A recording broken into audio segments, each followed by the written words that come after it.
Bonjour. Le temps de communion avec Dieu est un temps béni pour le croyant.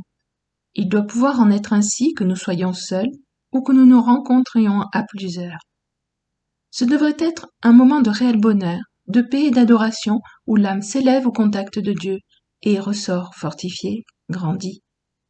Or, dans un rassemblement d'église, il n'en est pas toujours ainsi.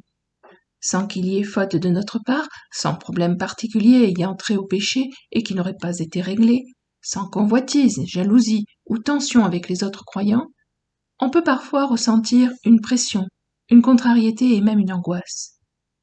Et s'il y avait vraiment un problème, quel serait alors le moyen de le repérer? Je vous communique une courte réflexion de Brenda Weltner à ce sujet. 3 mots-clés pour savoir si une assemblée est régie par l'esprit religieux des hommes ou si elle est réellement sous la conduite de l'Esprit de Dieu. L'amour. Est-ce que je sens qu'il y a de l'amour?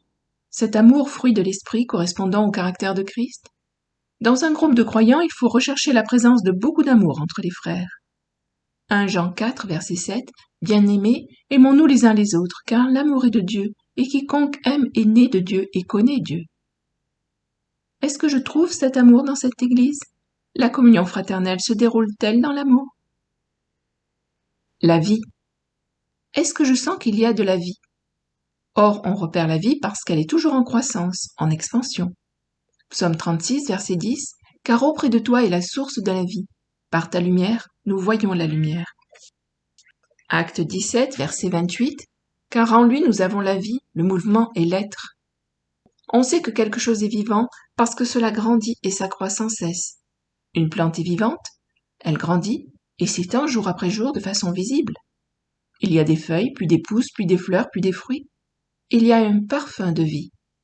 Mais quand on ne voit pas la vie quelque part, il y a une certaine odeur, une odeur de mort. 2 Corinthiens 2,16 « Nous sommes en effet pour Dieu la bonne odeur de Christ parmi ceux qui sont sauvés et parmi ceux qui périssent. Aux uns une odeur de mort donnant la mort, aux autres une odeur de vie donnant la vie. » L'Esprit de Dieu apporte la vie, mais tout ce qui vient de l'homme est corrompu, n'apportant que mort. Je cherche donc toujours à savoir si les choses s'accroissent ou si elles diminuent. Y a-t-il une activité de vie?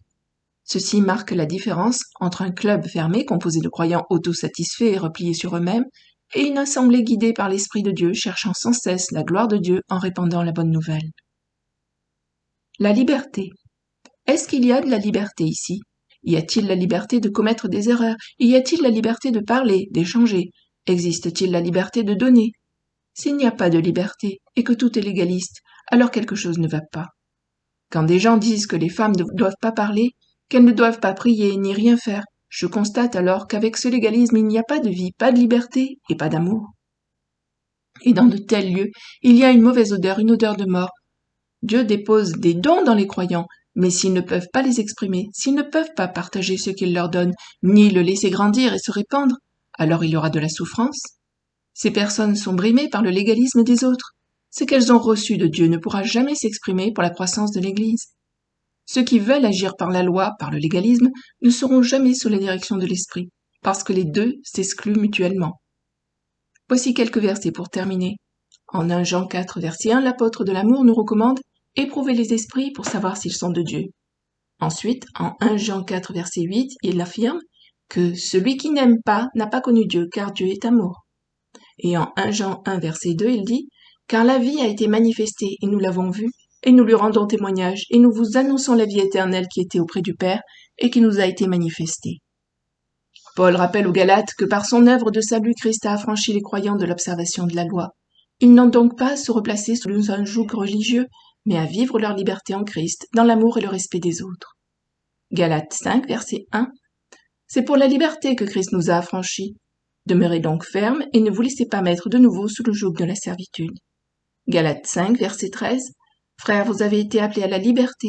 Seulement ne faites pas de cette liberté un prétexte de vivre selon la chair, mais rendez-vous par la charité, ou l'amour, serviteurs les uns des autres. » Enfin, en Jean 8, verset 36, Jésus lui-même nous dit « Si donc le Fils vous a franchis, vous serez réellement libres. » Soyons heureux et épanouis dans notre vie de foi, car ceci est la volonté de Dieu pour nous tous.